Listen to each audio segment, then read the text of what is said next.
Est-ce qu'à ce moment-là, vous avez dit que c'était un coureur d'une autre planète ou? Oui, ça on dit. Tout le peloton dit ça, hein? C'est un coureur d'une autre planète. Other planets were very much in the news in the July of 1969, but Merckx wasn't up there. Instead, he was among the mere mortals down here on Earth, embarking on his own incredible journey. A journey towards redefining what was possible in the world's toughest sporting event, the Tour de France.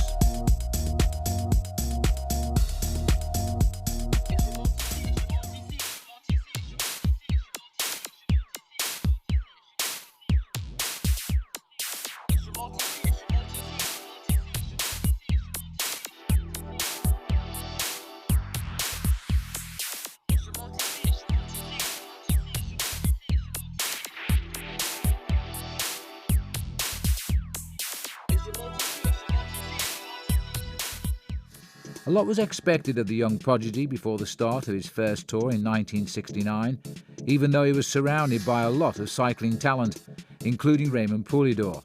L'image du Tour de Merckx, un anxieux, c'était un anxieux. On lui disait bonjour le matin, il avait mal aux jambes, il avait mal à la tête, il allait abandonner. Un anxieux permanent.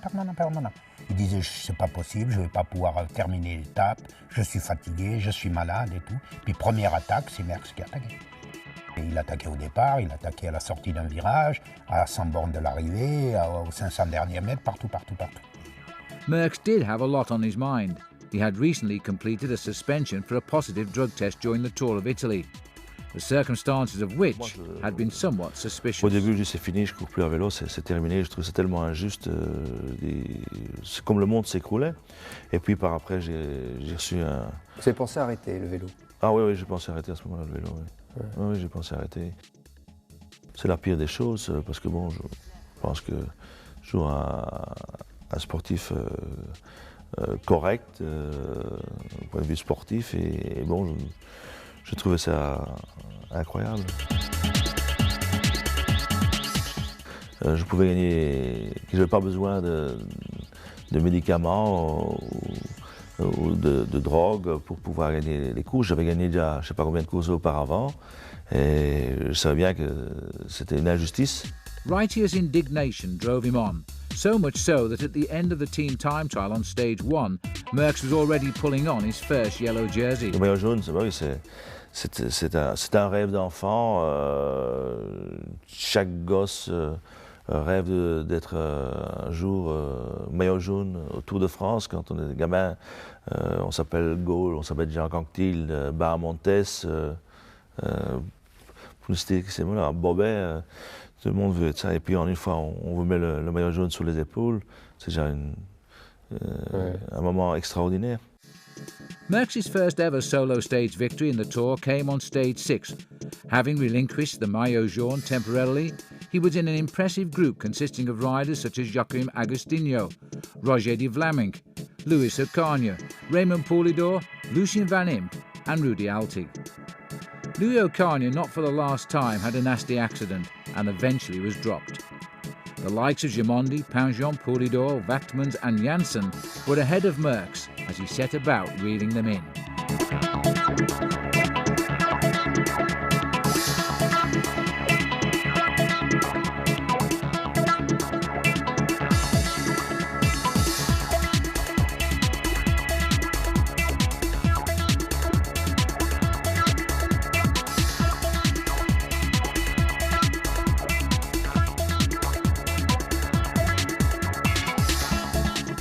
Stevens, the maillot jaune, found the pace too hot.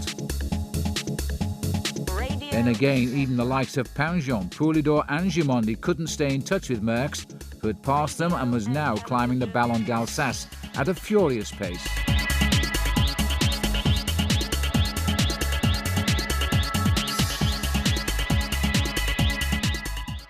He also left the likes of Rudy Altig and Roger de Vlaeminck in his trail of dust.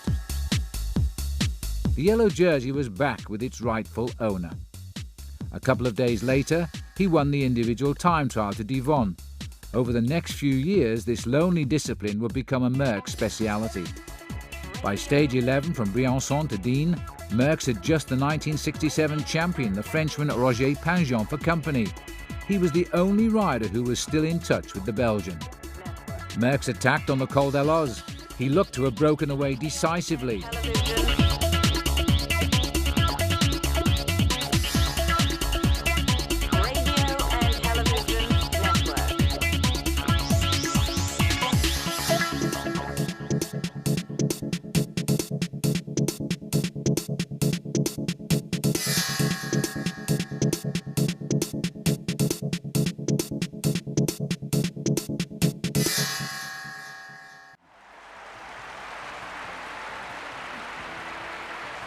After the descent, he was rejoined by his main rivals Pinjon and the Italian Felice Gimondi, the champion of 1965.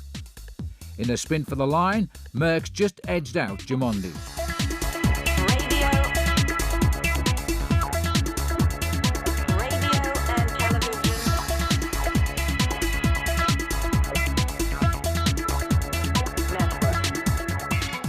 Another time trial, another victory, this time at Revel. Gimondi was vanquished by a huge 1.5 minutes over the 18-kilometre course, and Roger Pinjon by a minute.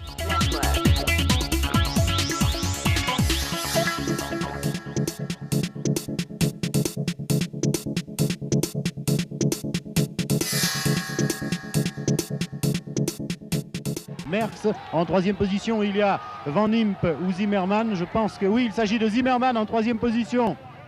Then came the masterpiece, stage 17 from Luchon to Merckx. That morning, his colleague and climbing specialist Martin van den Bosch had told Merckx of his intention of leaving the Faima team at the end of the year. Merckx chose to see this as a betrayal, something else to fuel his anger. And on the Tourmalet, he decided to deny his teammate the great honour of crossing the summit first. Toujours côte à côte avec Van den Bosch, avec à peu près une dizaine de mètres d'avance sur Guti. Guti qui est accompagné de Zimmermann, il y a Poulidor, il y a Pinjon. Voilà Merckx. C'est Van den Bosch qui déclenche tout ça. C'est Van den Bosch qui déclenche tout ça, oui. Parce que c'était pas prévu. Difficile, Merckx premier, deuxième Van den Bosch, Merckx qui consolide sa place au sommet. Le troisième sera Guti, le quatrième Zimmermann, le cinquième Poulidor.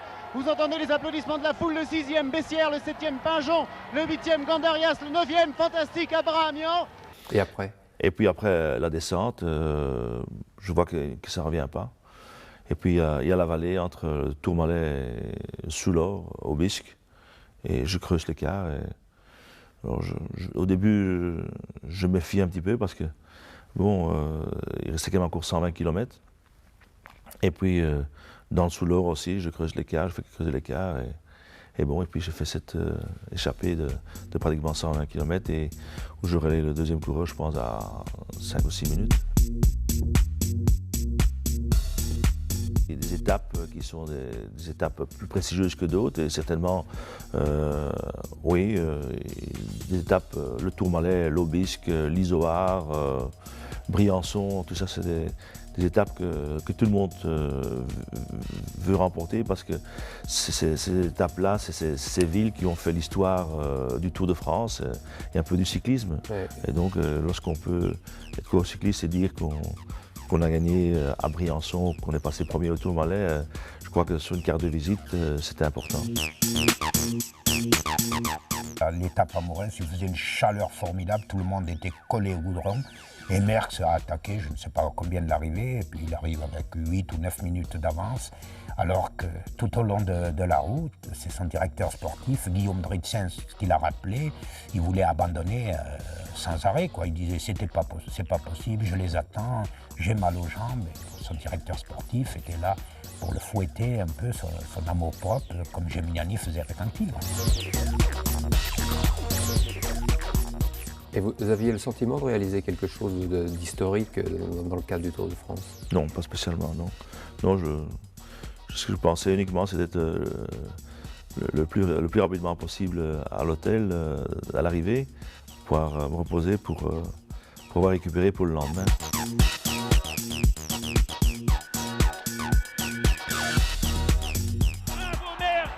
Bravo Merckx!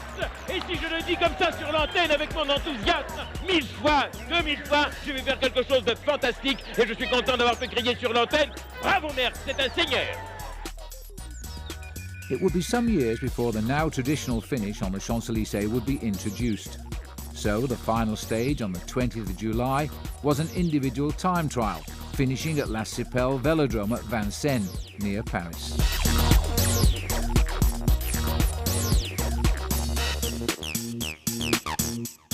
His victory was assured. His rivals had been blown away psychologically and physically by his exploits on stage 17 across the Tourmalet and the Col de Bisque. Never before had this race seen such a display of utter dominance. Mind you, he nearly got lost on the way there.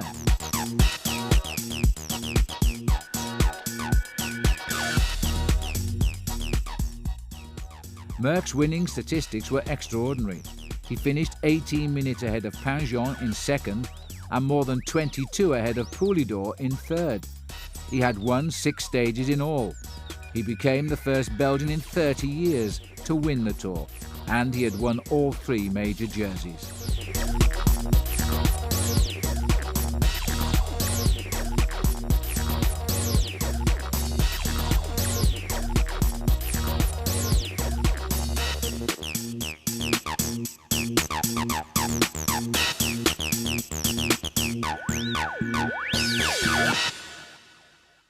The following year, Merckx arrived at the Tour just 19 days after his victory in the Giro d'Italia.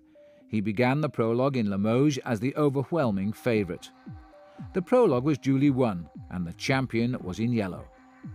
Once again, it was quickly relinquished, this time to a teammate, Italo Zilioli, an act of largesse on Merckx's part. But there was no doubt who was number 1.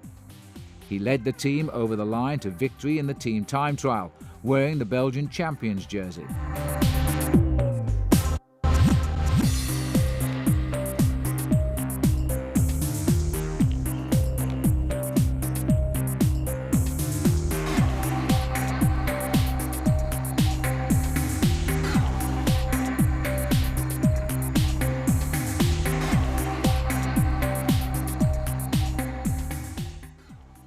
After a good finish on the stage of Valenciennes on stage 6, Merckx was now in yellow once more. It was a beautifully judged moment as the Tour was now about to cross back into Belgium, and Eddy was never one to disappoint his fans, not on purpose at least, so he made sure that he crossed the border in first place. He led Zoetemelk, Janssen, Van Springel, Van Est, Godefroot, Poulidor, the Maillot Vert Roger de Vlaming, and the Spaniard Zubero onto his home ground. But it was another Belgian, Lucien Van Impe, who gave Merckx the toughest resistance. Van Impe, though, was a climber by profession, and also he maybe lacked the necessary confidence in a straight shootout on the flat against his fellow countryman. In a drive for the line, Merckx cruised home with some ease.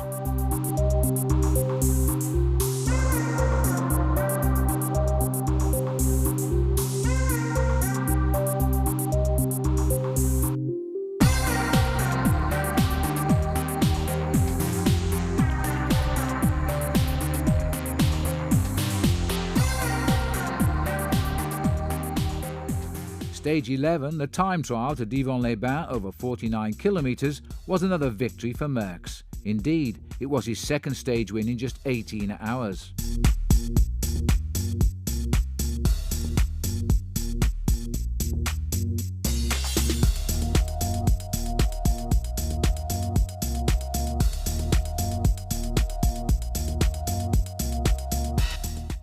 In the Alps, Merckx was in control once more. He descended the fearsome Col de Coucheron like a stone dropped down a well.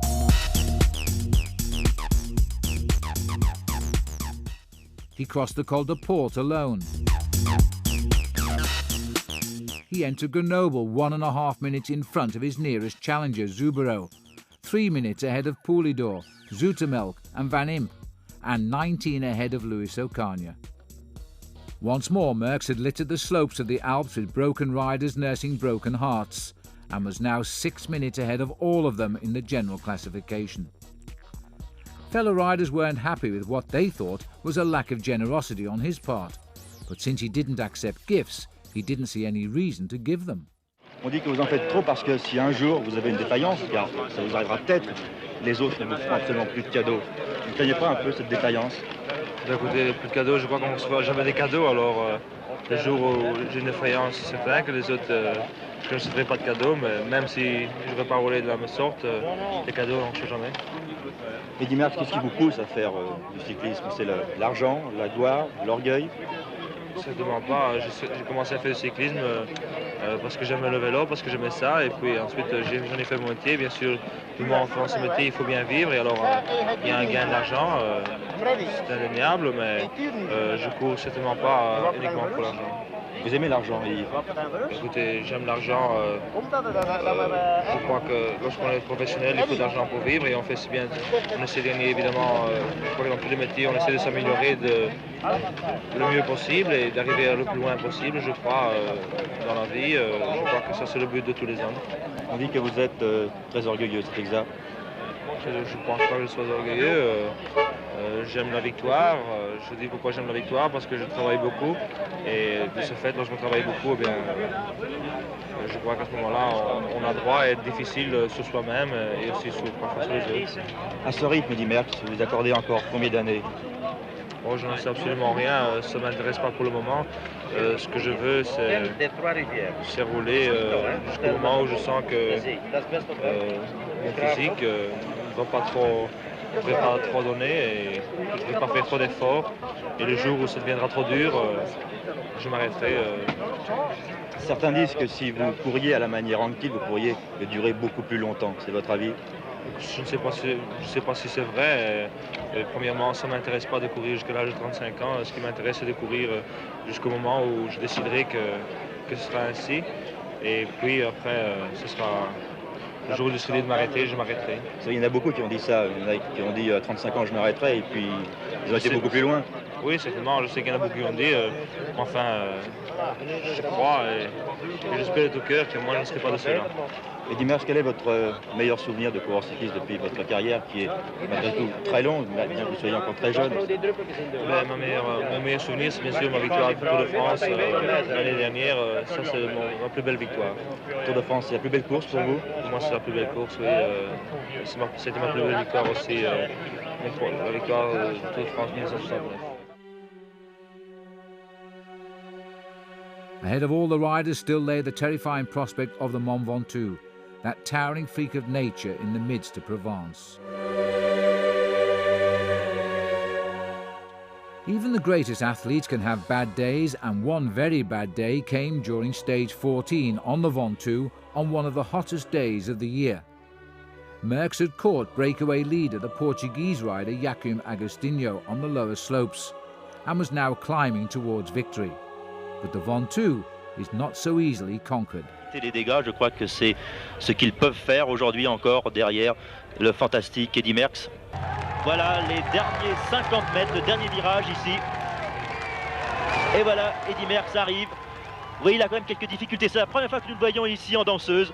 Il sprinte carrément là pour franchir les 20 derniers mètres. Voilà, premier donc Eddy Merckx, vainqueur de cette 14e étape. C'est fini, il remporte ici une nouvelle victoire. Nous allons connaître dans quelques instants les écarts entre Eddy Merckx et ses suivants. Il semble très fatigué, Eddy Merckx. Oui, ça y est, je suis avec Eddy Merckx, oui. C'est pas possible, c'est pas possible. Oui, Eddy Merckx a des difficultés pour respirer. Vous vous en rendez compte peut-être d'ailleurs quand nous parlons, on entend d'ailleurs notre propre souffle dans le micro. On a du mal à reprendre souffle nous-mêmes. Et il est tout à fait normal qu'Eddy Merckx lui-même ait des difficultés respiratoires ici à 2000 mètres d'altitude.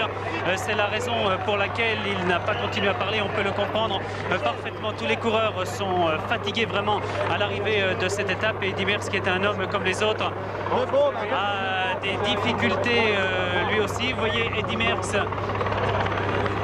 qui va aller se reposer maintenant, après tout, vous l'avez entendu, et en plus, je vous le signalais, il souffre légèrement de la gorge.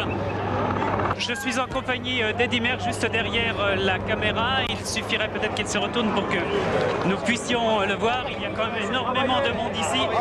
Il est vrai, toujours aussi difficile de se rapprocher d'Eddy Merckx. Eddy, ça y est, vous avez remporté donc votre 6e victoire d'étape et c'était la plus difficile? Ben, la plus difficile, je ne sais pas. Elle était difficile bien sûr, mais je crois que tous les coureurs sur le Ventoux se font mal, aussi bien moi que les autres. Vous aviez trouvé à l'entraînement que ce col n'était pas si terrible que cela, mais en course c'est autre chose sans doute. Ben, écoutez, autre chose, je crois que je savais ce que c'était le Ventoux et de ce fait, c'est plus vraiment pas déçu.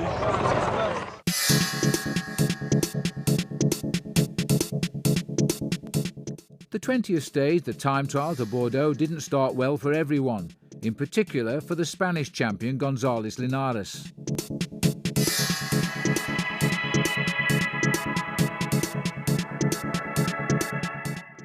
Merckx had somehow recovered from his exertions on the Ventoux and had rediscovered his customary exquisite rhythm.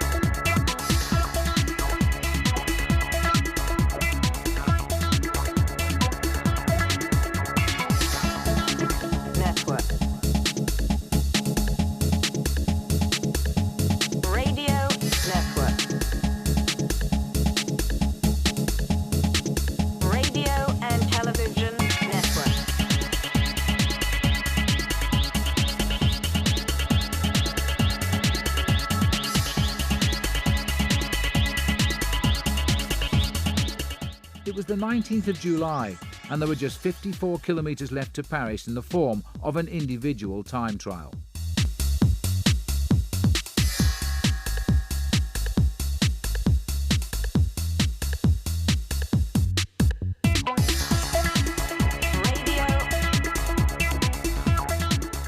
He passed Joop Zoetemelk, who, as second-place man, had begun the stage 2 minutes in front of him.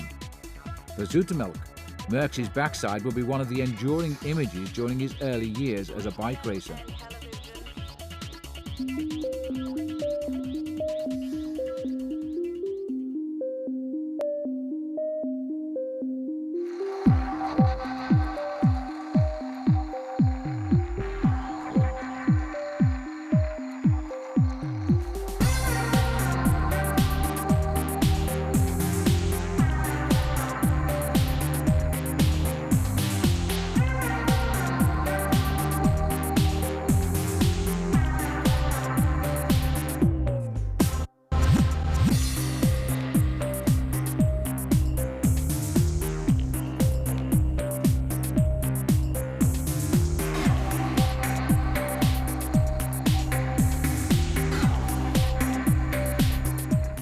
As he entered La Cipale, it was for the 8th stage win of this Tour, only the second time this had been achieved in Tour history.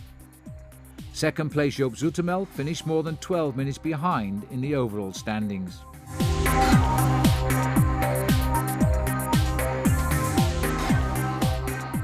This year Merckx had to make do with just the Maillot Jaune and the King of the Mountains jerseys, as Walter Godefroot had won the Green Points jersey.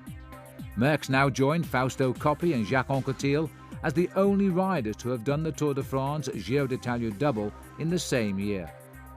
Was there no one to take the fight to this man? Well, in 1971, there would be one. Votre bête noire sur le Tour? Ocaña.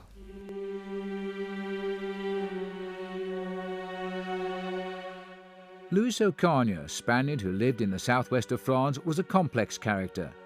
Maybe the only thing he had more of than spirit was bad luck. This year he was determined to change that. After having beaten Merckx in the mountains during the Dauphiné Libéré, he thought he could repeat the feat in the Tour itself. He had the necessary degree of arrogance to believe it too.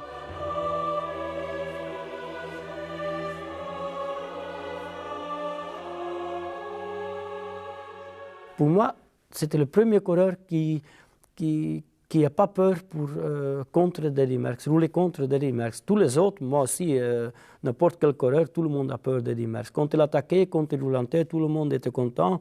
Parce que si on nous embouche quand lui il ne veut pas, quand il est venu devant, comme on dit ça, il écrasait tout le monde parce qu'il roule en bloc. Et lui, il n'a pas peur. Lui, il attaquait aussi.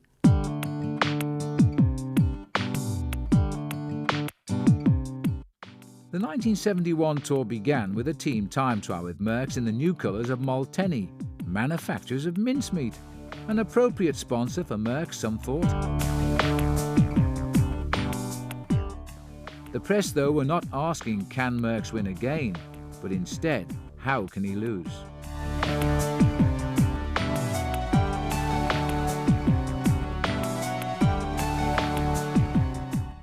Molteni were made up mostly of tough riders from the Low Countries, riders such as Heismans and Van Springel, the sort of teammates that Merckx liked to surround himself with.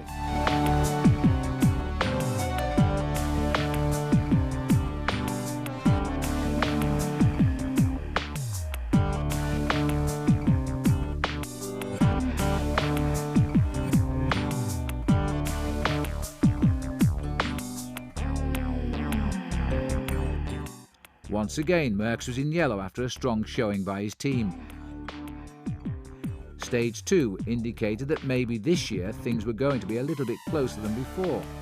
Roger de Vlaming, Joop Zoetemelk and Louis Ocaña all chased Merckx to the line.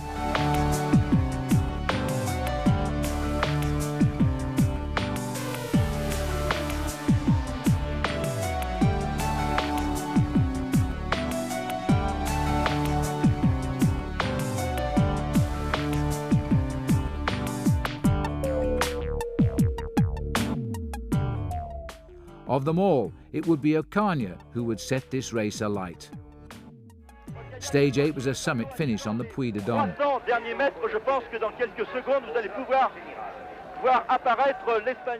On the way there, Ocaña swept past Merckx in the yellow jersey and then picked off the promising youngster, Frenchman Bernard Thévenet. Oui, Richard, nous avons déclenché le chronomètre. 10 secondes qu'Ocaña est arrivé là-bas. J'espère que nous allons voir tout à l'heure. Nous allons pouvoir regarder. Nobody, it seemed, had any answer. C'est par Ocaña de Merckx et d'Agostino tout à l'heure. C'est très important, non pas pour Agostino au classement général, mais pour l'écart qui sépara finalement Ocaña de Merckx. Voyez l'effort des derniers mètres de Luis Ocaña qui a fait pendant 4 km une ascension fantastique. Cela fait 30 secondes maintenant. Si nous pouvons voir peut-être Merckx là-bas sur l'écran, alors que nous sommes dans le brouillard au sommet ici, Ocaña n'a plus que quelques mètres à franchir, un léger faux plat et ce sera la ligne d'arrivée. Merckx qui est là. Ah, malheureusement, je n'ai pas pu déclencher. En tout cas, j'ai l'impression que Merckx conserve son maillot. Regardez-le sprinter dans les derniers mètres. Commentators and onlookers alike were spellbound. Mais il n'y aura pas cet écart à l'arrivée. Attention, Merckx n'est pas très loin. Ocaña n'a pas encore franchi la ligne. Il est dans le brouillard là-bas. Un léger trou va nous permettre de voir l'arrivée top. Premier Luis Ocaña qui va s'arrêter quelques mètres après le franchissement de la ligne. Juste derrière, vraisemblablement, nous guettons l'arrivée de Merckx. Deuxième, Zoetemelk. Zoetemelk à 8 secondes. Troisième, Agostino à 11 secondes. Quatrième, Merckx à 15 secondes. C'est dire que Merckx sauve son maillot et que Ocaña n'a pu lui reprendre aujourd'hui que 15 secondes. Merckx a terminé beaucoup mieux qu'il n'avait commencé cette ascension. C'est là évidemment le point fort d'Eddy Merckx qui a gardé toujours son allure et qui a profité de ses dernières réserves alors que je regarde toujours sur la ligne ici pour voir l'écart. Cela fait maintenant 33 secondes que Ocaña est arrivé. Je vous répète le classement. Premier Ocaña, deuxième Zoetemelk à 8 secondes, troisième Agostino à 11 secondes, quatrième Merckx à 15 secondes. Toujours personne derrière, c'est la débandade. Ce seront vraisemblablement ces 4 hommes qui occuperont, en particulier non pas Agostino mais un autre garçon, qui occuperont les premières places au classement général. Avant 71, Ocaña était certainement un coureur qui avait de grandes qualités. Mais qui n'a jamais fait des trucs extraordinaires comme il a fait en 71. Son étape d'Orsières-Merlette était quelque chose d'incroyable. Alors, à partir de ce moment-là, bon, il est certain que Ocaña, avec les déclarations qu'il y avait et tout, ça a fait qu'on ne s'est pas apprécié pendant quelques années. Merckx had managed to cling on to the yellow jersey on the Puy de Dôme just, but more was to come from the Spanish sensation. Luis Ocaña was about to write himself into Tour legend.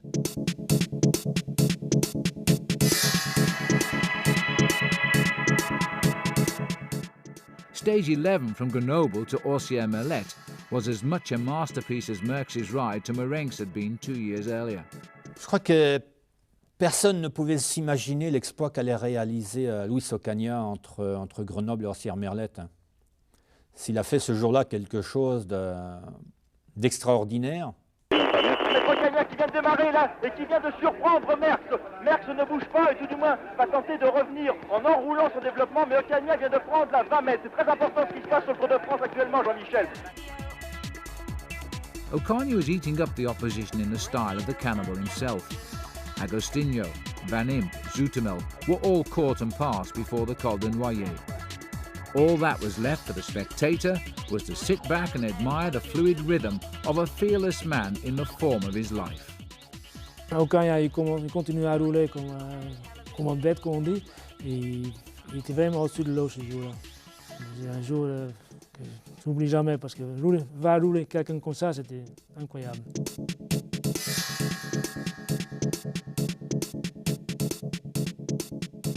Luis Ocaña, bon, il faisait froid et tout, il prenait un bain, il sautait dans la piscine. Et ce qui devait arriver arrive dans ces cas-là. Ce qui doit arriver, bon, il prenait froid, c'était la bronchite, c'était la fièvre et tout, mais c'est un pur sang qui faisait des exploits, beaucoup de volonté, une volonté énorme, très dur avec lui-même, un caractère de battant et tout, puisque bon, l'exploit qu'il a fait Orsières-Merlet reste fait partie de la légende du Tour de France. A chance to see Merckx struggling must have given his adversaries a sense of power.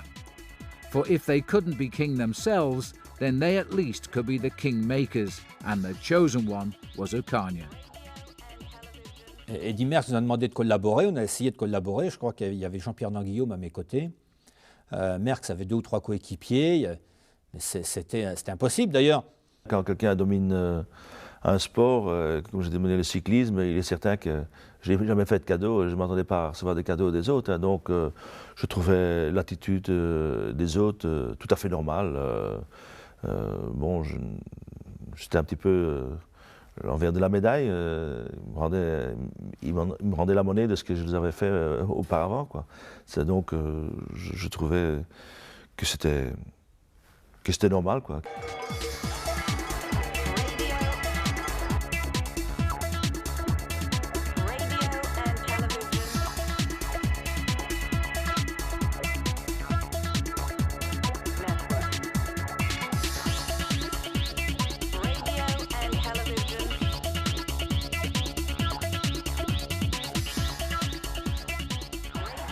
Alors je vous rends l'antenne au sommet, nous laissons partir dans l'ascension Luis Ocaña. Ocaña va porter ce maillot jaune avec de nombreuses minutes et une avance. Je crois que c'est la seule fois où j'étais pourtant en bonne condition physique et qu'un coureur m'a collé 10 minutes.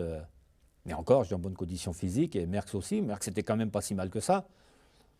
Et où un coureur nous a collé 10 minutes, enfin à un certain moment. Après, je crois qu'il y avait 8 minutes, mais sur le coup, il y avait 10 minutes. C'était à la limite de l'incompréhensibilité. Ocaña, voici sur le podium, qui va recevoir son premier maillot jaune alors qu'il y a maintenant 8 minutes que Ocaña est arrivé. Oui, Van Impe à 5,50 à peu près, oui je ferai exactement tout à l'heure, 5,52. Lucien Van Impe deuxième à 5,52 de Luis Ocaña qui va recevoir là son maillot jaune. Lucien Van Impe, interviewé par Fred de Bruyne, alors que le groupe Merckx là, va se présenter dans quelques secondes. Le dernier virage, Merckx qui va mettre encore un point d'honneur à 200 mètres de la ligne pour prendre cette 3e place. Vous voyez, même battu, Merckx a encore de l'orgueil et il va peut-être s'adjuger cette 3e place. Oui, je pense qu'il va être 3e à près de 9 minutes. 3e Merckx, 4e Zoetemelk. Le soir à Orsières, avez-vous eu l'impression que vous veniez d'assister à un des très très grands exploits de l'histoire du Tour de France? Ouais. C'était vraiment un jour exceptionnel de Luis. Qu'est-ce qu'il montré ce jour-là? Surtout dans la caravane, chez les journalistes, il y avait certainement un grand nombre de journalistes qui avaient vraiment bon de voir Merckx en difficulté et puis Merckx relayé à autant de minutes. Eddy Merckx, juste un mot sur cette étape. C'était pas encore la condition, c'était un peu comme au Puy-de-Dôme. Oh, écoutez, j'ai dit, au début, j'étais pas très bien, j'étais dérangé de l'estomac et puis pour la suite je me sentais mieux, mais enfin ça n'empêche pas que Ocaña me le relâché quand même aujourd'hui parce qu'il a vraiment été formidable. Est-ce que ça a été plus dur aujourd'hui que hier sur les pentes du col de Porte? Bon, je ne sais pas, non. Je crois que c'est à peu près la même chose. Ouais. Merci Eddy. Et qu'est-ce qui se passe dans la tête de Merckx quand il passe la ligne en Sierre-Merlette et qu'il regagne son hôtel? Ah bah il dit, le tour c'est fini. Trouver une bonne raclée, ça c'est... Il ne croyait plus. Au moment de passer la ligne d'arrivée, il a dit bah, ça arrive, bon, c'est fini. Et puis le lendemain, l'équipe, le directeur sportif, pas tellement parce que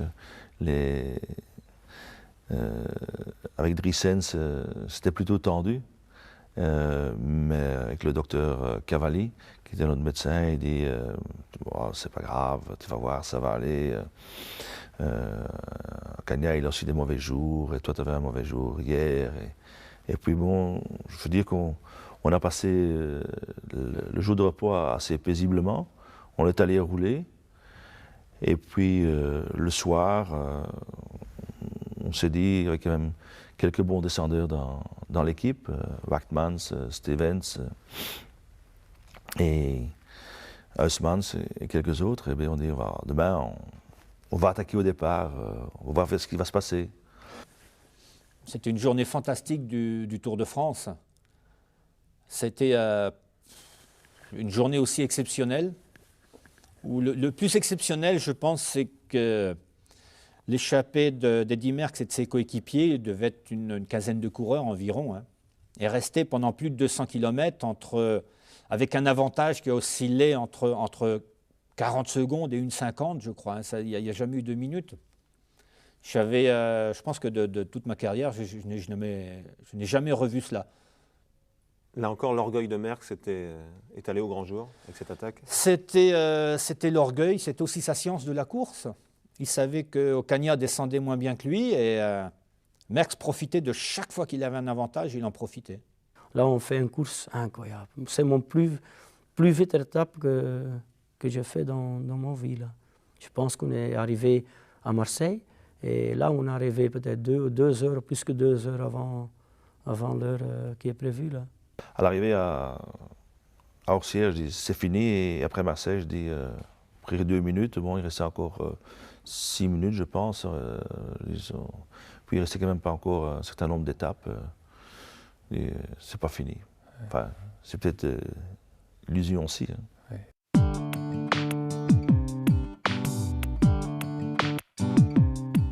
The 2 minutes gained on the stage to Marseille was nowhere near enough to truly threaten Ocaña's position. Stage 13 was an individual time trial stage.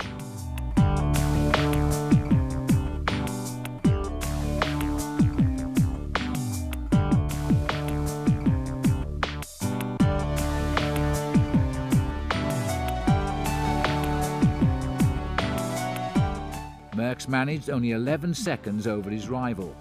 Maybe that suicidal ride to Marseille had been too much even for the champion. Ocaña was furious though. He felt that the public's and the tour organisers' interest centred around Merckx. It was still Merckx who was surrounded by the race organisers' cars and the television motorbikes. The mood around the roadside fans had shifted towards Ocaña.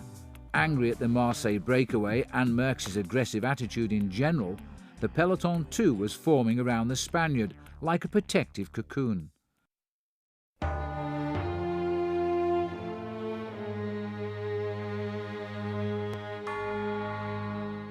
The next day on the Col de Monte, the race was to take its decisive turn.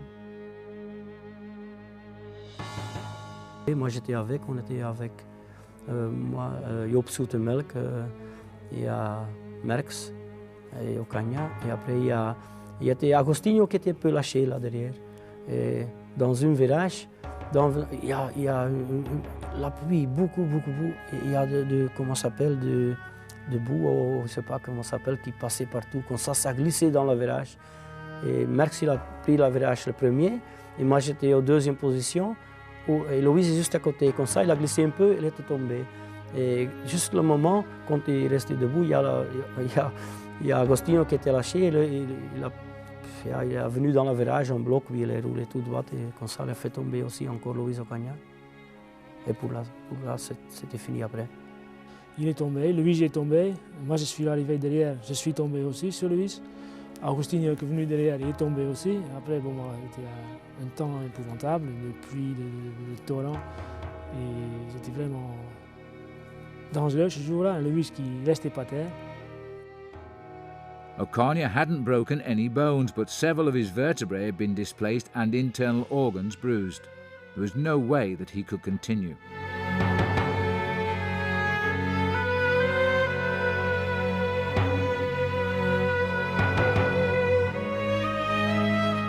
Après la descente du col, le directeur sportif veut me dire qu'Ocaña avait abandonné, que c'était grave, qu'il avait les... à ce moment-là, on se saisit quand même, parce que bon, on ne veut pas non plus qu'un adversaire ait un accident grave. On veut bien éliminer un adversaire sportivement, mais pas quelqu'un qui est à terre, quoi. Finalement, la chute d'Ocaña, pour vous, c'était plus une terrible frustration. Oui, bah oui, parce que il restait plané un doute sur la victoire de 71. Dans les chutes que j'ai effectuées jusqu'à présent, je n'ai jamais eu peur. La peur de mourir.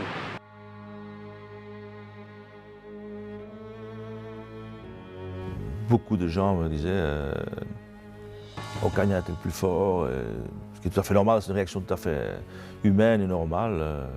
Mais que voulez-vous, c'est la loi du sport. C'est-à-dire que si Louis n'était pas tombé, il aurait remporté le tour? À mon avis, oui. At the finish in Luchon, Merckx refused to don the maillot jaune out of respect for his fallen adversary. Whatever happens, he said, I've lost the tour. The doubt will always remain. Stage 17 began in Mont-de-Marsan, where coincidentally Ocaña lived and was now recuperating. Merckx paid his respects, but then set about getting some payback himself from members of the peloton, whom he believed had favoured Ocaña over him. Main target was Cyril Guimard, who'd been given a free run at the Green Points jersey by Ocaña in return for helping him to stay in yellow by keeping Merckx in check during his breakaway to Marseille. At the sprints, together with his teammate Roger Swerts, Merckx decided to take the green jersey away from the Frenchman, which they did. The man who neither gave nor received gifts could nevertheless still take them away.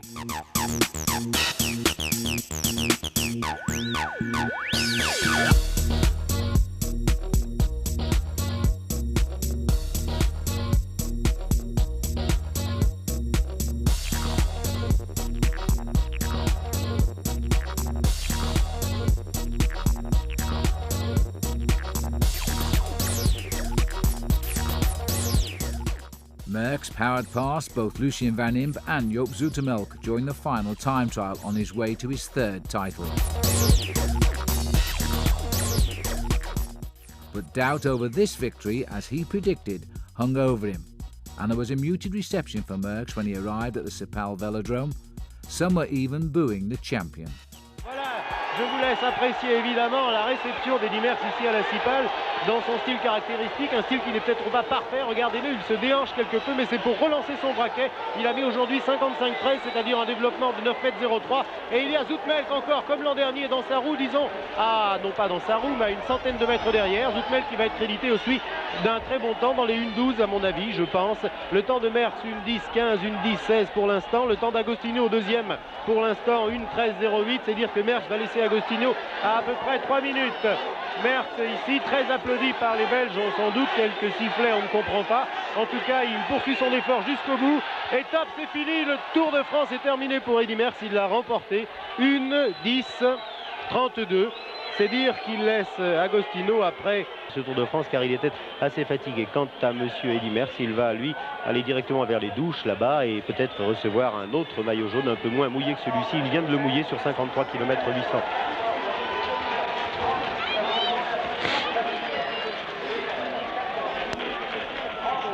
Est-ce que vous auriez battu Luis Ocaña s'il n'était pas tombé? Ce que je peux vous assurer, c'est que j'avais repris le moral après l'étape de Marseille et que j'allais me battre jusqu'au dernier jour. Ça, je l'aurais fait. Quant à battre Luis Ocaña, ça, bien sûr, ça aurait été peut-être très difficile. Mais enfin, je ne perdais pas espoir.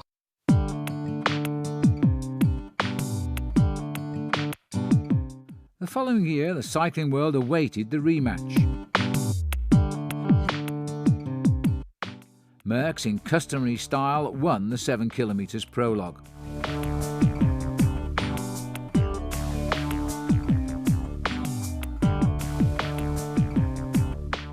He relinquished it the next day, ironically to Cyril Guimard, to whom he had denied the green jersey in such ruthless fashion a year previously.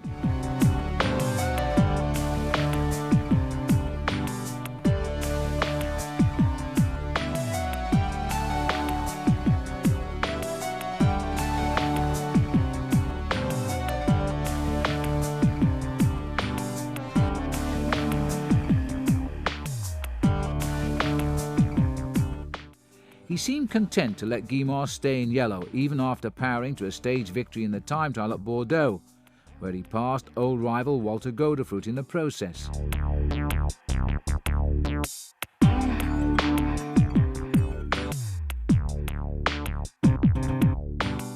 He and the rest of the race knew, however, that the real race had yet to start.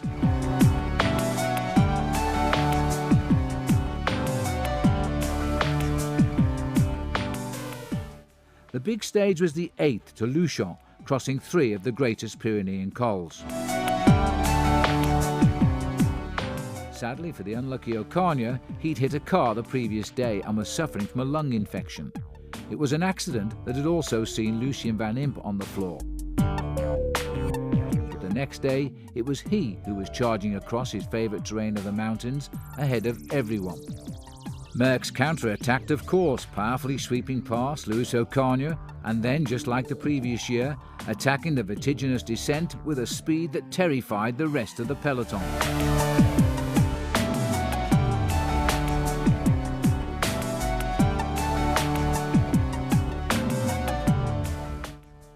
Van Impe was duly caught, and after working together to stay ahead of the chasing group, Merckx sprinted to the line for the stage victory and the yellow jersey. Stage 13 was a return to Orsières-Melette, the scene of Ocaña's miracle the previous year.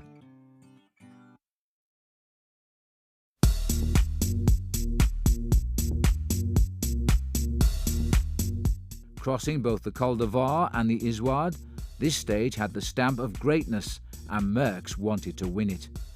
Poulidor, Ocaña and Van Impe were caught and left behind.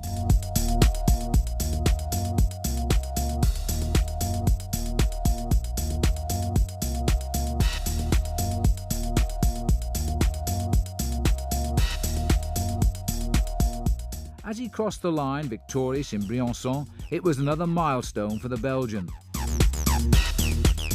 At Sepal later that day, the king could afford to be generous, and he gave his green points jersey to Cyril Guimard in a symbolic gesture, telling him that he had earned it. And anyway, Merckx had other things on his mind. Et alors encore de l'heure, parlons-en brièvement. Est-ce que vous êtes satisfait de votre record? Est-ce que vous pensez que vous avez porté votre performance au plus haut? Et qu'est-ce que vous pensez aujourd'hui de l'écart par rapport à Bormann? Ben, je pense qu'il faut se mettre dans le contexte de 72. Je pense que le matériel n'est pas comparable. On parle de deux choses différentes. Je ne sais pas si en 72, j'aurais pu arriver à 50 km/h.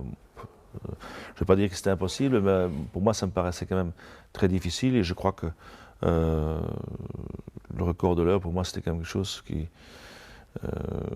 je ne voulais pas rater. et qui m'a fait souffrir énormément. Mais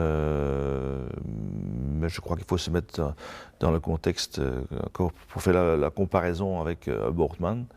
En 1972, il y avait deux records. Il y avait un record le plus prestigieux qui est sur une piste ouverte, et puis il y avait un record sur piste fermée qui avait beaucoup moins de valeur.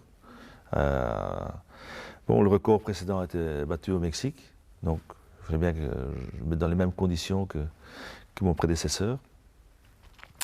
Mais je pense que ce qu'il y a surtout maintenant, c'est qu'il y a une plus grande recherche, pénétration dans l'air, un meilleur CX, et aussi les techniques d'entraînement sont différentes. Aussi, on peut mieux programmer du fait qu'on peut décider de leur H qu'on s'attaque, parce que bon, c'est sur une piste fermée, tandis que sur une piste ouverte, les conditions atmosphériques étaient beaucoup plus importantes. Il fallait qu'il n'y ait pas trop de vent, parce que lorsque vous arrivez aux environs de 50 à l'heure, il y a un vent qui se monte, c'est pratiquement un mur qui se dresse devant vous. Prenez l'exemple d'Indurain qui a essayé en Colombie, et une fois que le vent se lève à cette vitesse-là, c'était impossible encore de pouvoir se battre un record. The training took place in the salubrious surroundings of his garage back in Belgium. Merckx set a standard that wouldn't be beaten on conventional machinery until British rider Chris Boardman managed it in 2000. The physical toll, however, was huge. C'est l'heure la plus intense, c'est l'heure où j'ai le plus souffert, oui, sur mon vélo. Ah ben non, je ne serais jamais recommencé non plus, j'aurais pas pu. D'ailleurs, pendant 4-5 jours, je marchais comme un paralytique pratiquement. C'était tellement... les jambes cassées, le siège écrasé par la pression des pneus et l'entrée du virage, la force centrifuge qui m'avait complètement... il n'y avait plus de circulation dans l'entrejambe, et je veux dire que je n'étais pas prêt à recommencer. Ce qui comptait, c'était de pouvoir battre le record. The following year, he decided to take a year off from the Tour de France to concentrate on other races, conscious perhaps that the sporting public were tiring of seeing him win the Tour year in and year out. Paris-Roubaix, c'était vraiment la reine des classiques. Laquelle vous préférez Ben, Paris-Roubaix, c'est la plus spéciale. Oui. Vous savez, c'est une épreuve très prestigieuse, Paris-Roubaix, mais aussi très spéciale. Et ce que je déplore un petit peu, c'est qu'aujourd'hui, beaucoup de grands champions ne sont plus au départ de Paris-Roubaix. Ça enlève un petit peu de ce prestige qui est toujours Paris-Roubaix. Mais aujourd'hui, il y a seulement 10 coureurs qui peuvent gagner Paris-Roubaix. Dans le temps, il y en avait peut-être 50. Among other things, he won the tours of both Spain and Italy, and the queen of the one-day classics, the Paris-Roubaix. Et gagner Paris-Roubaix avec le maillot arc-en-ciel, c'est quelque chose aussi qui reste, ça? Oui, c'est encore plus prestigieux parce que c'est un peu la légende. Quand l'année qu'on est champion du monde, c'est beaucoup plus difficile de gagner des épreuves de la Coupe du Monde, des classiques. Et puis, spécialement Paris-Roubaix. Et gagner Paris-Roubaix avec le mode champion du monde, ça rend encore la victoire plus prestigieuse. À l'époque, la presse disait « Ah oui, mais c'est un Tour de France sans Merckx », donc pour eux, ça paraissait être un petit Tour de France, alors que pour nous, qui nous battions tous les jours sur le vélo, on se battait à couteau tiré, là, parce que c'était quand même une grande bagarre, même si Louis était loin devant. Mais bon, on était un peu rancunier vis-à-vis de la presse, parce qu'on estimait qu'on avait quand même fait un grand Tour de France, alors que les journalistes, eux, estimaient qu'un Tour de France sans Merckx, c'était un petit Tour de France. Ça nous laissait un petit sentiment d'incompréhension. 1973 would finally be Louis Ocaña's year, and as Merckx commented at the time, he won it in the style of a great champion.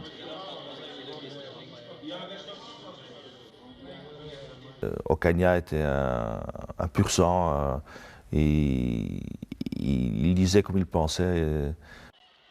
After years of baiting each other in the press, the two finally made up, and not just for the cameras. Luis Ocaña was the most dangerous of combinations, fantastically brave but physically fragile. This complex man always seemed to be cycling on the cusp of tragedy, and his life after retirement was no different. He retired in 1977 to his farm in Montemazon, but his vines failed. He had 2 bad car crashes, one followed by a blood transfusion that went wrong. He suffered depression, hepatitis, divorce, and then in 1994 he committed suicide. A desperate ending for the one man who had refused to accept the rule of Merckx.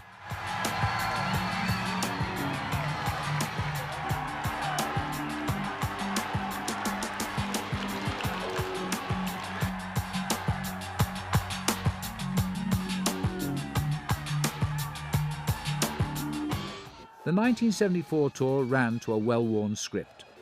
Merckx had returned after his year off, but Ocaña was a non-starter after a contractual dispute. Of the other contenders, Joop Zoetemelk was also out due to serious injuries sustained in the Midi-Libre earlier in the season. Merckx won the prologue, of course, then gave his yellow jersey to a teammate, Joseph Bruyère, for safekeeping. By stage 7, the 220-kilometre stage to Chalon-sur-Marne, he was ready to take back what he believed was rightfully his.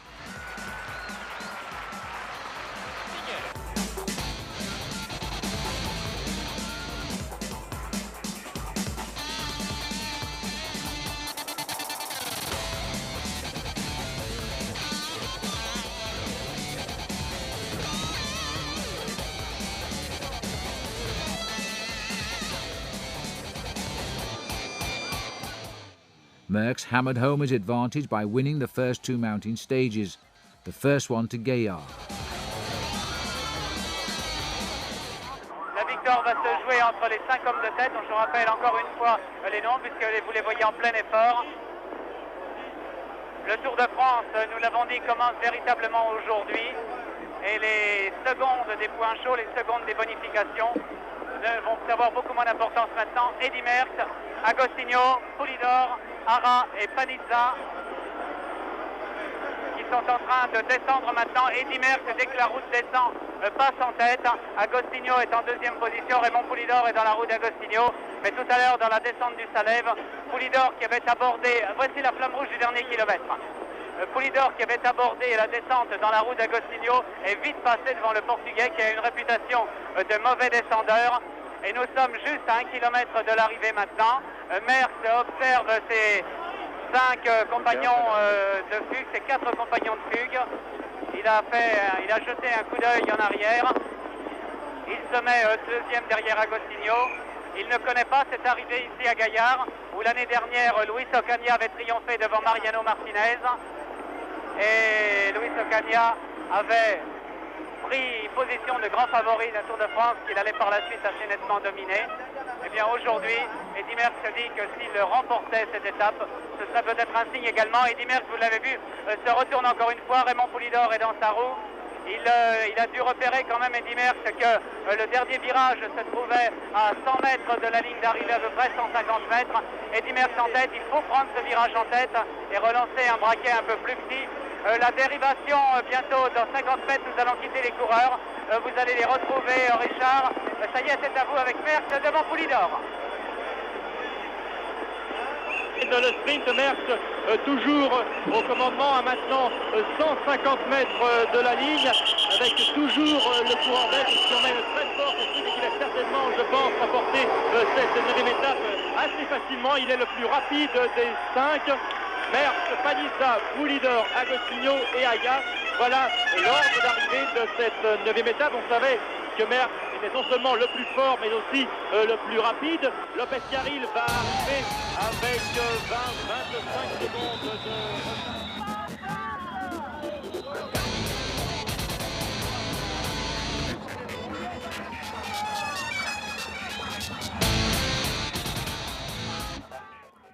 The next day, Merckx was triumphant in Aix-les-Bains, after the Spaniard Gonzalo Aja and the aging Poulidor attempted a breakaway.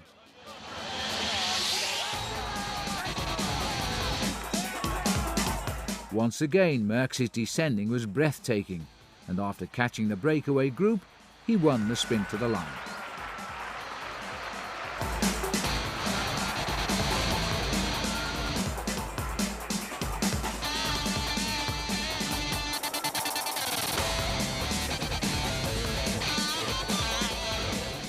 The race crossed the Pyrenees briefly into Spain. Different country, same story. Once again, Merckx was victorious.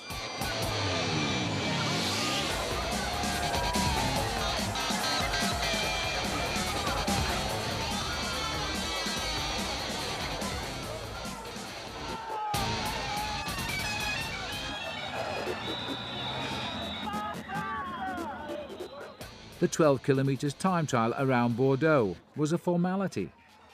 This tour needed a signature stage, and between Vouvray and Orléans, Merckx provided one. C'est de 300 mètres pour Merckx qui fonce les coudes écartés, qui est en train de donner une leçon à tous les coureurs qui ne savent pas prendre de risques. Eddy Merckx, je crois que jamais l'on a vu un vainqueur possible du Tour de France se lancer dans des exploits aussi gratuits que cela, mais... With 14 kilometres to go, he simply rode away from the rest of the peloton. Eddy Merckx est sur sa bicyclette, et là il est en train, oui, je m'étais arrêté un instant parce qu'il y avait un virage, et il s'était retourné lui-même pour voir ce qui se passait derrière lui, j'en avais fait autant. L'écart se creuse de plus en plus, et vous pouvez admirer la pédalée fantastique de celui qui sera peut-être, il est difficile de faire des comparaisons d'époque à époque, mais son palmarès est unique, et sa classe l'est peut-être aussi. Jamais peut-être l'on a connu un champion d'une telle qualité. Et jamais de toute façon, les Fausto Coppi, les Jacques Anquetil et les Louison Bobet ne se sont livrés à ce genre d'exercice, d'exploit gratuit, je le répète, dans la dernière ou l'avant-dernière étape d'un Tour de France qu'ils étaient en train de remporter. Eddy Merckx veut faire mieux que tout le monde. Il a déjà remporté 6 étapes. Cela en fera une 7e peut-être aujourd'hui et une 8e ce soir, ce qui lui permettrait d'égaler ce fameux record de Charles Pélissier dont on a déjà eu l'occasion de parler à diverses reprises. Avant tout, je crois, en première chose, je veux dire, vous parlez d'exploit gratuit, je crois que c'est pas gratuit parce que c'est payant, ça me rapporte plus d'une minute. Non, c'est absolument pas prémédité, mais ça roulait très vite tout le long de la journée. Et puis il y a une échappée qui s'est faite et il y a, je veux dire, il y a eu un hésitement dans le peloton. J'ai sauté dans l'échappée et puis ça a ralenti, il y avait un trou, je suis parti. Les coureurs ont essayé de sauter dans ma roue, ils n'ont pas réussi à me rattraper et j'ai continué l'écart. Vous n'aviez pas parlé à votre équipier avant de démarrer? Non, non, absolument pas, c'est venu tout à fait par hasard. Tout le monde démarrait et tout le monde était un petit peu... Agostino essayait de partir et puis il y a des coureurs qui laissaient des trous dans le peloton lorsque j'étais un petit peu derrière. Alors, ils croyaient peut-être que j'étais en difficulté parce que je ne suis pas toujours devant.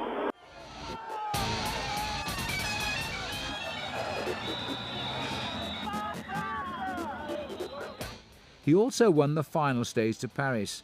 It meant he had won 8 this year and a record-breaking 32 in all, beating André Leduc's old mark of 25.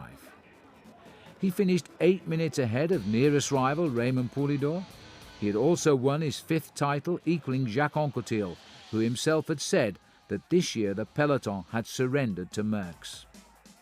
This year he had also won his 5th Giro d'Italia and was the reigning world champion.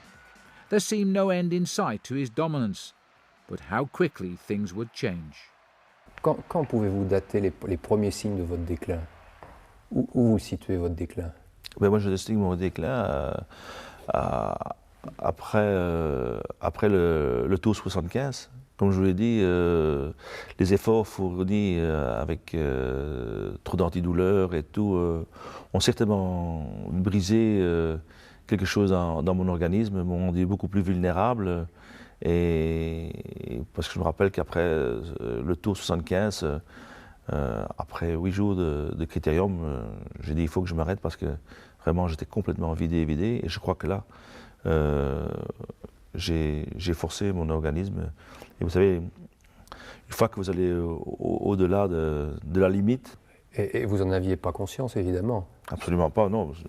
Si j'étais conscient du tort que je m'aurais fait, je ne suis quand même pas stupide à ce point-là que j'aurais continué le Tour en 75. Là, il a perdu le Tour et c'est sa faute parce qu'il a un caractère, gagne tout et en panache. Et là, il a déjà une année peut-être trop vieux ou quoi, ou peut-être il a perdu beaucoup de force, je ne sais pas, mais là, il a fait quelque chose qu'il n'a pas pensé bien pour gagner le Tour de France doucement et dans son aise. Mais c'est son caractère, c'est dommage pour lui. Hein. Sinon, il pouvait gagner 1 ou 2 tours en plus. S'il roule seulement pour gagner le Tour et quelques classiques, il pouvait gagner 1 ou 2 tours en plus, Eddy. At the start of the 11th stage of the 1975 Tour, the old hands had settled in for what appeared to be another year of Merckx domination. Bernard Thévenet was placed third, a couple of minutes behind the leader, Eddy Merckx, and mountain specialist Lucien Van Impe was also in touch. Merckx himself had won both time trials and had spread the peloton across the early cobbled stages, which had been held around the Franco-Belgian border.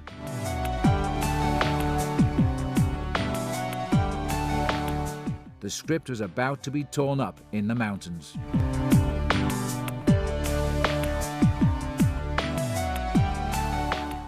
Thévenet riding in his 6th Tour, and the Dutchman Joop Zoetemelk had broken away and were fighting over victory at the top of the final climb.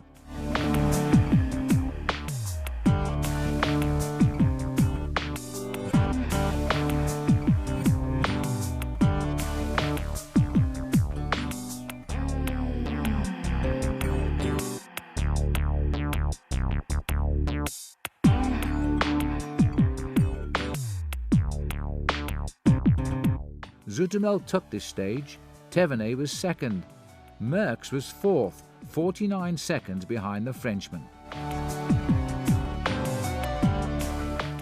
It wasn't a cause for alarm. After all, Merckx had still managed to retain the leader's yellow jersey.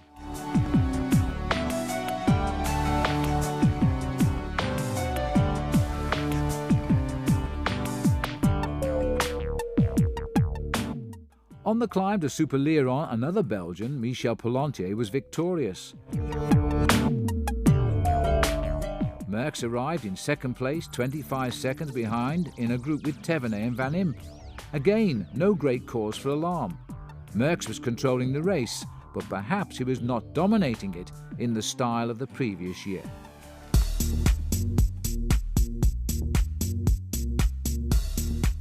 The danger signs began to flash on the very next stage, the 14th, from Aurillac to the Puy-de-Dôme.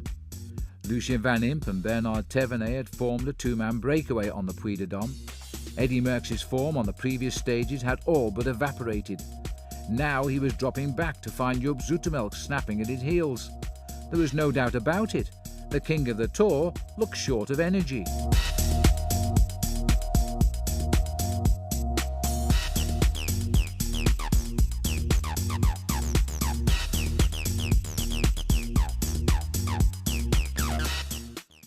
The two riders up ahead pounded out a savage rhythm, opening up a gap of more than 20 seconds.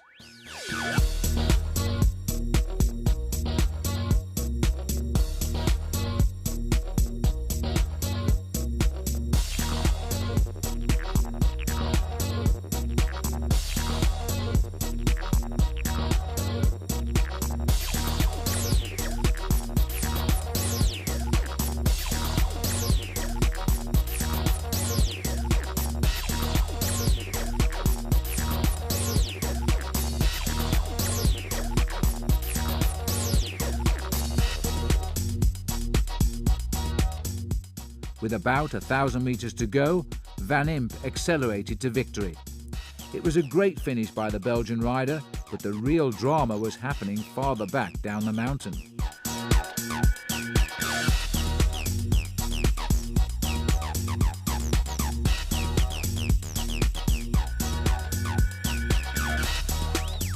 Whilst attempting to close the gap on the two riders up ahead, a spectator punched Merckx in the kidneys as he passed. It didn't look too serious at first, but Merckx finished the stage barely able to breathe. He would later return and identify the man who was made to pay 1 franc in compensation. The punch was indicative of the feeling towards Merckx in France at the time. His domination was resented.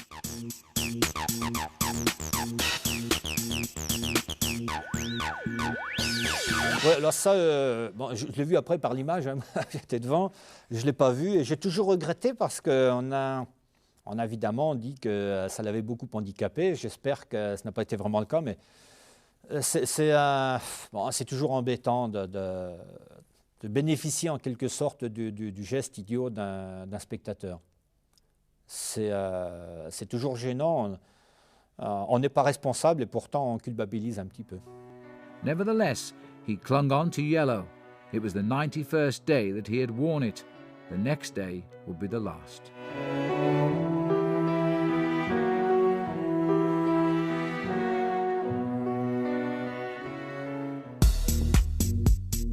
Between Nice and Pralou, Merckx and Thévenet were head-to-head, constantly attacking each other. Eventually, on the Col d'Alos, it looked like Thévenet had been broken at last.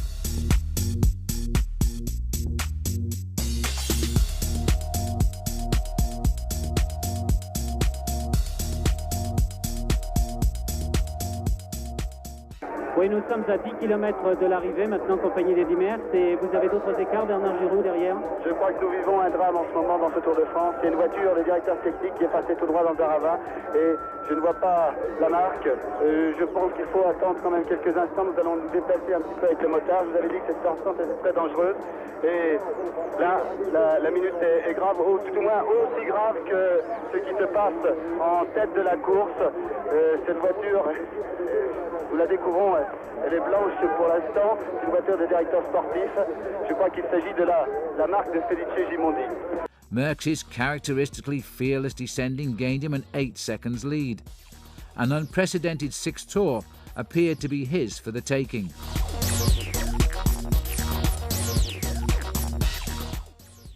But the dogged Bernard Thévenet never allowed him to get too far ahead, and by pushing himself through the pain barrier, he was hoping that he might be able at least to stay in touch. Such persistence would pay off.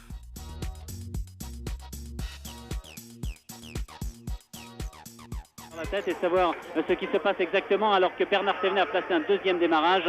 Nous faisons exactement comme si nous étions sur notre bicyclette pour revenir sur l'avant de la course. Et à l'avant de la course, eh bien, le premier n'est pas, c'est Felice Gimondi qui se trouve là effectivement. Alors attention, oui, non, c'est Eddy Merckx qui est distancé par Felice Gimondi. Mais alors je pense maintenant quand même, on a vu Gimondi, on va encore retourner derrière avec la caméra. Eh bien Bernard Thévenet, oui, qui revient, va peut-être réussir à grignoter quelques secondes supplémentaires à Eddy Merckx. Au bout de la route, une petite tache jaune, mais c'est Felice Gimondi. On n'arrive à plus comprendre grand-chose là. Thévenet qui s'en va seul, à la poursuite de qui alors là exactement? C'est pas possible quand même. On a perdu Merckx alors. Merckx alors, si vous vous y retrouvez, eh oui, tout le monde se pose la question. Et regardez comme il a creusé l'écart. C'est une Thévenet had passed Merckx after Felice Gimondi, but eventually the Italian was also overtaken by the Frenchman. In the 2 kilometres from Thévenet passing him to the finish at Pralou, Merckx had lost 2 minutes and the yellow jersey. C'est le drame d'un coureur qui est en train de devenir le drame d'un homme, le drame d'un ami, puisque Ferretti, le directeur sportif de Gimondi, était l'ami et il a été coureur, il a été dans la même équipe que Felice Gimondi, et c'est peut-être lui qui est blessé maintenant. Oui Bernard, à vous. Oui, mais c'est Bernard Thévenet qui va apparaître le premier. Il est suivi maintenant par Felice Gimondi qui peine maintenant et qui va franchir également cette dernière rampe. Derrière, il y a Eddy Merckx qui a été rattrapé par Joop Zoetemelk. Eh ben on n'a pas vu alors, c'est qu'on n'a pas vu le moment. Bernard Thévenet a 17 secondes d'avance, maintenant 20 secondes d'avance sur Felice Gimondi. Mais je ne sais pas ce qui s'est passé. Bernard Thévenet est capable de prendre maintenant le maillot jaune. 30 secondes déjà d'avance sur Eddy Merckx et Joop Zoetemelk. Les coureurs ne sont pas encore apparus, les deux hommes sont derrière. Je crois que nous sommes en train de vivre un grand moment dans ce Tour de France, un grand tournant dans ce Tour de France. Bernard Thévenet possède maintenant 45 secondes d'avance sur Eddy Merckx et toujours pas du champion du monde. Le maillot jaune n'est encore pas passé. Il est accompagné par Joop Zoetemelk. Je crois que l'écart va se filtrer à la minute. Oui, plus d'une minute au moins à l'arrivée, 1 minute 30. Joop Merckx va apparaître dans quelques instants. Il a distancé Eddy Merckx, qui je crois est victime de sa prodigalité. Il était trop violent dans les pentes tout à l'heure. Il a fait des prouesses d'accord dans les descentes, ensuite dans le col d'Alos. Et maintenant, il est en train de payer peut-être tous ses efforts. 1 minute 10 secondes de retard pour Merckx, qui va franchir maintenant le passage. Et alors qu'arrive maintenant Eddy Merckx. Oui, Bernard s'est approché les lignes d'arrivée. Il y a maintenant 5 secondes qu'il est passé. Nous allons le suivre pour voir quel est l'écart, alors que derrière, eh bien, je ne sais pas ce qui s'est passé. Il y a eu vraiment un changement d'image qui nous a empêché de voir Eddy Merckx au moment où il était rattrapé, ou peut-être qu'à ce moment-là, eh bien, nous étions distraits. Excusez-nous. Gimondi qui arrive deuxième avec 22 secondes de retard. Gimondi deuxième avec 22 secondes de retard sur Bernard Thévenet qui a remporté cette étape. En troisième position, c'est Joop Zoetemelk qui est en train de terminer maintenant. Et attention, 40 secondes maintenant qu'il est arrivé, Bernard Thévenet, plus que 12 secondes, 13 secondes. Et on peut le dire maintenant, Bernard Thévenet, maillot jaune, oui, il ne peut plus être battu. Il y a 50 secondes, 51, 52, 53. 55, 56, 57, 58 secondes, ça y est, Bernard Thévenet, le maillot jaune, et à partir du moment maintenant, c'est de l'avance. Eh bien, décidément, c'était l'écroulement pour Eddy Merckx dans ce dernier kilomètre, alors que Joop Zoetemelk est en train de terminer maintenant. Il est tout près avec 1 minute et 10 secondes pour Joop Zoetemelk.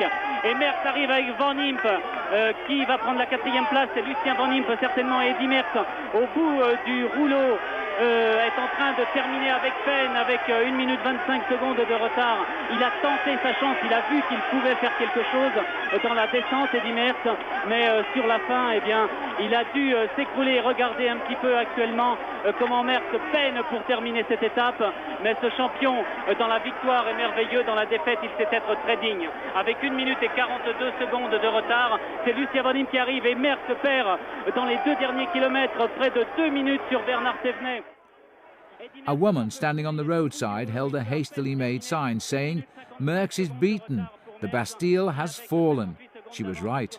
There had been an uprising and the king had been deposed. Avec près d'1 minute de retard sur le français. Eddy Merckx est épuisé, il a tenté sa chance, il a tenté le tout pour le tout. Il savait que sa marge de sécurité sur Bernard Thévenet n'était pas suffisante et Eddy Merckx a voulu l'accroître, mais il a présumé de ses forces certainement. Et là, c'est un fameux rebondissement dans cette fin de course, Roger. Oui, c'est vraiment extraordinaire. Les mots manquent pour décrire enfin certainement ce qui se passe à l'intérieur de la tête d'Eddy en ce moment-là. Pour lui, c'est l'effondrement, c'est la catastrophe. Il ne s'attendait pas à un fléchissement aussi grave. Inversement, pour Bernard Thévenet, bien sûr.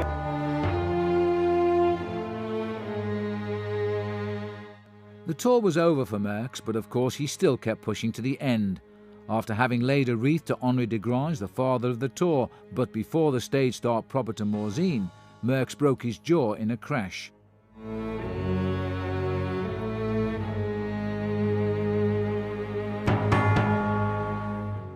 Wearing the world champion's rainbow jersey, Merckx found it impossible to eat. Still though, he didn't abandon. This wasn't just pride, but was born out of loyalty to his teammates whose prize money would have been severely reduced if Merckx didn't finish. He didn't sit at the back either. He made Thévenet earn his crown, chasing him all the way to the finishing line at Morzine.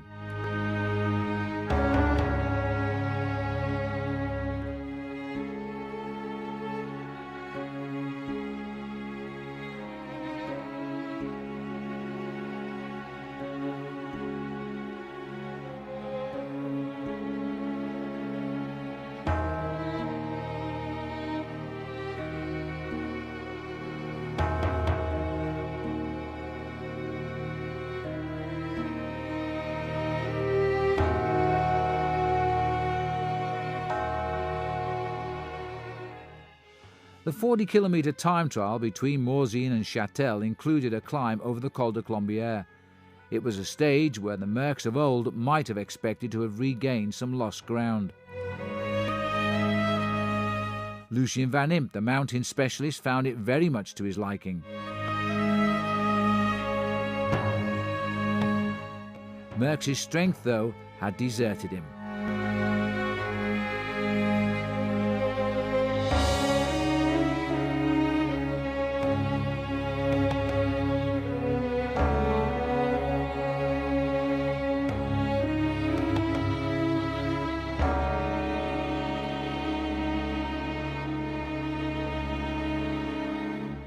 Thévenet, the champion in waiting, looked relaxed and full of energy.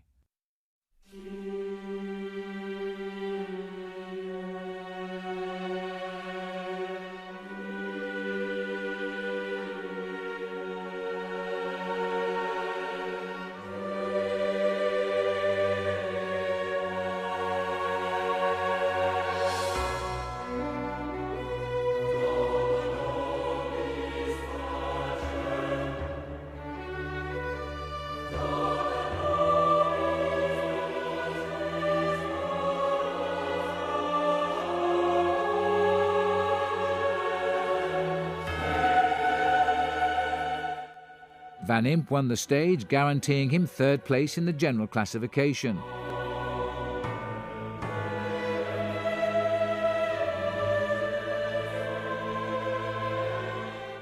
Merckx was fighting just to keep Thévenet at bay.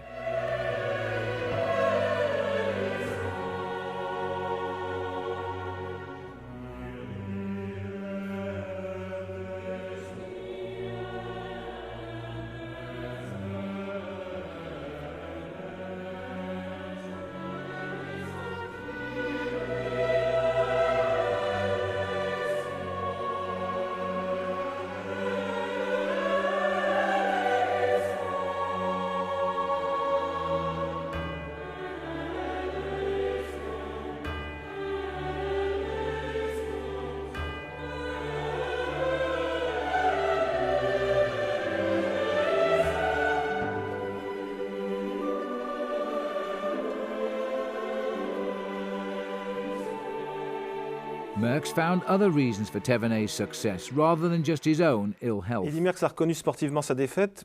Pourtant, il a dit qu'il y avait une certaine collusion dans le peloton, notamment de Francesco Moser, qu'il a accusé de vous avoir aidé à certains moments.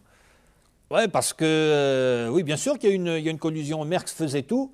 Il voulait avoir le maillot jaune, il voulait avoir le maillot vert. Et c'est vrai, je connais que j'étais beaucoup aidé sur la fin avec Rick Van Linden, qui lui se battait pour le maillot vert. Et dans les fins d'étape, j'avais qu'à surveiller Van Linden. J'étais sûr qu'il était dans la roue de Merckx. Donc c'était des alliés objectifs. C'est parce qu'Eddy voulait tout gagner. Et en voulant tout gagner, il se mettait évidemment... il avait comme adversaire ceux qui se battaient pour le maillot jaune, ceux qui se battaient pour le maillot vert, ceux qui se battaient pour des étapes. Ce qui fait que ça lui paraissait peut-être, n'étant pas maillot jaune, ça lui paraissait une collusion, alors qu'en réalité, c'était simplement des intérêts convergents. The flame that had once driven those incredible legs to record-breaking feats on the road and the track was clearly now only flickering and was almost blown out. It was a situation that was obvious to fellow riders such as Lucien Van Impe. Je me rappelle bien une étape à Pladadé.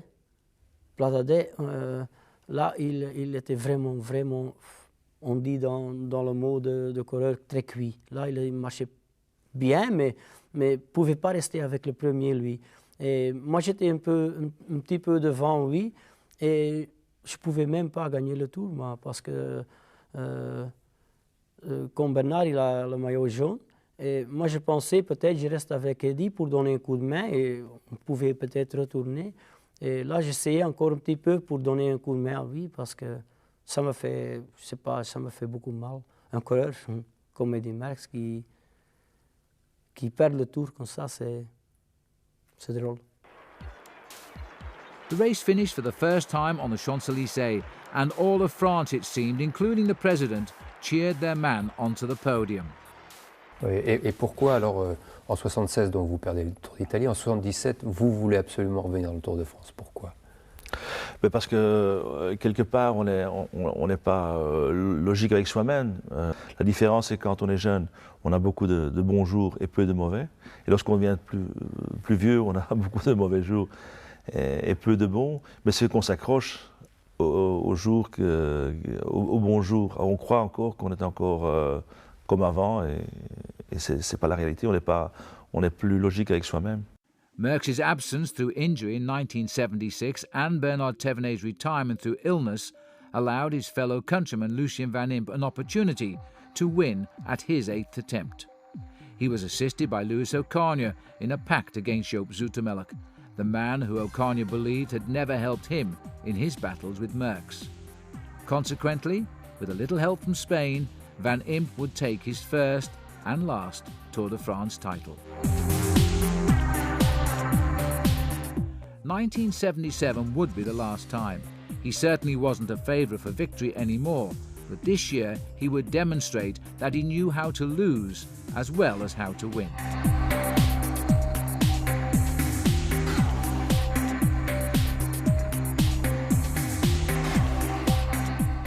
By now his body was failing him more and more often, and he was not coping with illnesses such as food poisoning, which are common to the professional bike rider. But saying goodbye is never easy.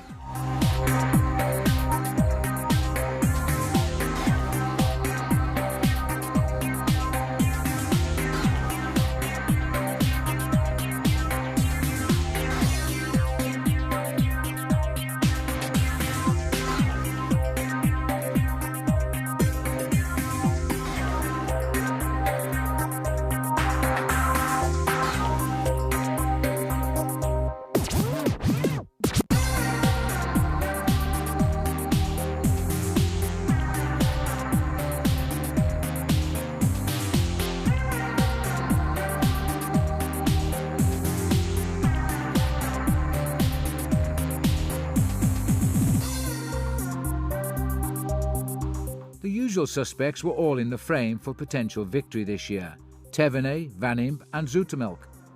The race, however, took an unexpected turn almost immediately. A young German rider, Eddy Merckx, won the prologue at his very first attempt.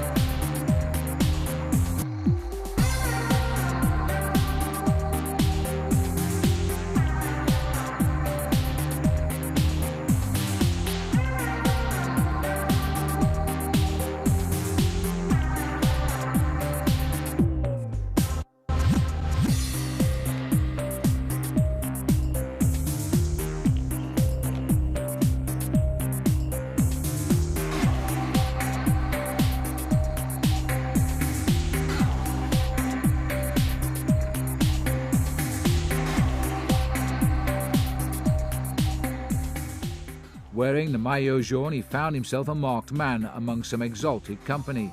He wasn't fazed, however, and he won the sprint finish at the second stage into Pau. He would retain the yellow jersey for an extraordinary 17 days, a German record.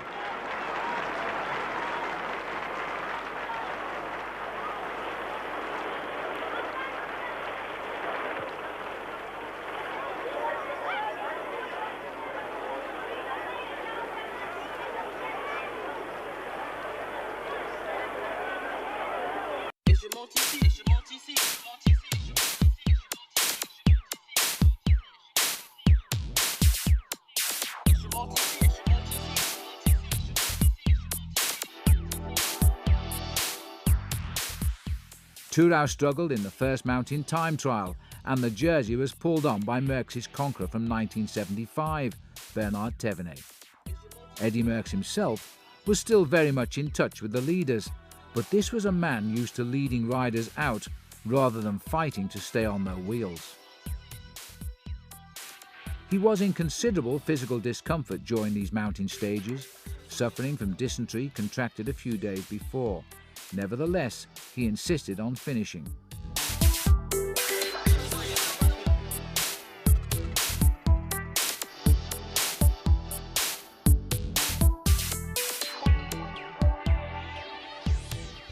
Et bon, vous savez, c'est toujours difficile de faire abstraction de quelque chose qu'on aime de faire. Vous savez, à l'âge de 33 ans, on n'est pas un vieillard.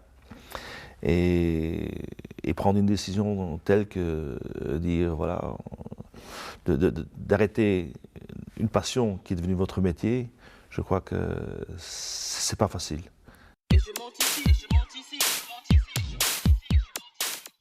Five Tour de France victories and an unparalleled era of dominance over cycling, but perhaps 1977 saw the true measure of the man and the athlete. An unquenchable desire to compete coupled with an almost righteous integrity, whether winning or losing.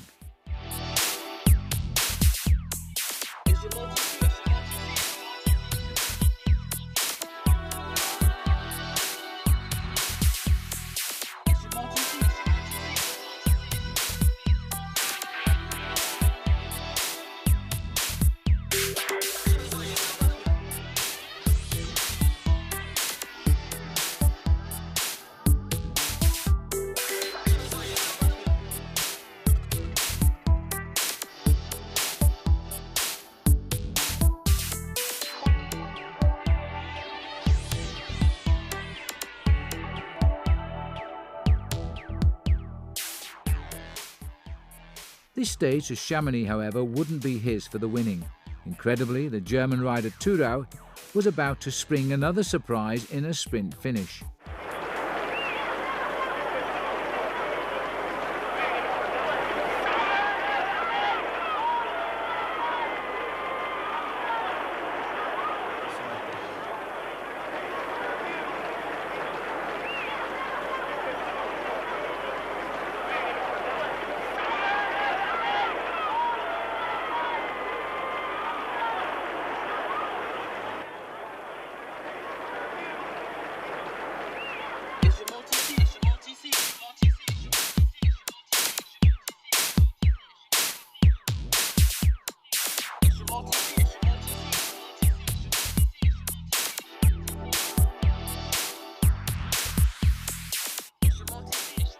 Thévenet, however, remained securely in yellow.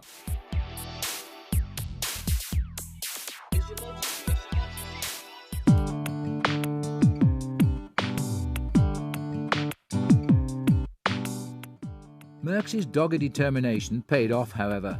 He was awarded the 18th stage after the first two finishers were disqualified for failing dope tests. It was his 35th and final stage victory.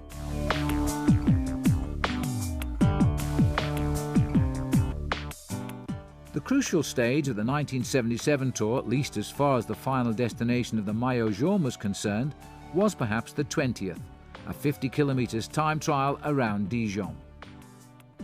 Joop Zoetemelk's challenge was fading, but success would come his way finally in 1980, when he would win the Tour for the first and only time.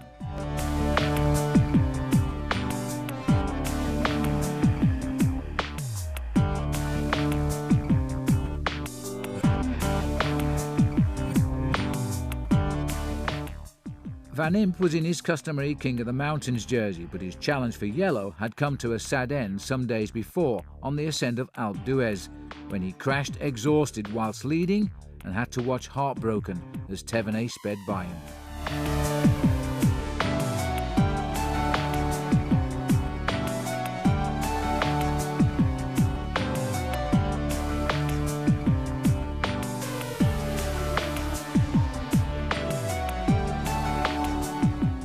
The biggest threat to Thévenet was the Dutchman Henning Kuiper, who was just 5 seconds behind him when the stage began.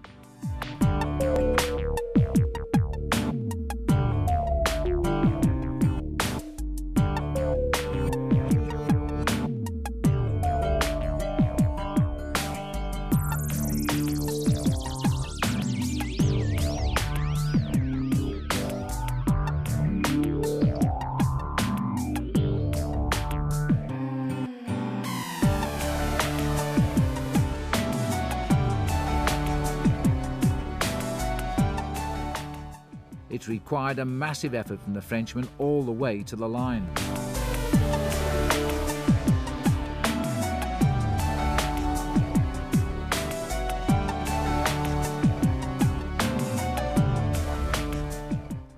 As his fellow riders crossed the line, little did Thévenet know that his heroic effort would be tainted by suspicion. A list of riders suspected of doping had been circulating around the peloton for some weeks, and his name was on it. The Tour organisers exempted him from blame, but the doubts continued.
Thévenet crossed the line, extending his lead over Kuiper to 48 seconds. He would be crowned champion for the second time. Months later, however, he would admit to having taken the then undetectable cortisone injections. He would never again play a major part in the Tour. Merckx would eventually finish in 6th place in 1977, a great achievement for most cyclists, but just a courageous footnote in the career of the greatest of them all. What it did do was demonstrate Merckx's fidelity to the sport that had made him a legend.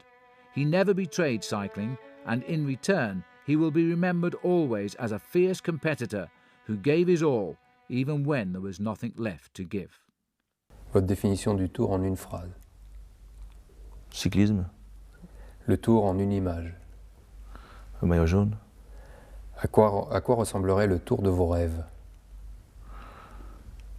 69. Deux coureurs de l'équipe. Je vous coupe, excusez-moi Richard, je vous coupe car voici les derniers 200 mètres, 180 mètres, 160 mètres, 150 mètres, voici sous les acclamations de la foule de Merckx. Quel est votre principal regret sur le Tour? 75, mon non-abandon. Pensez-vous que le Tour vous a rendu ce que vous lui avez donné? Je pense, oui.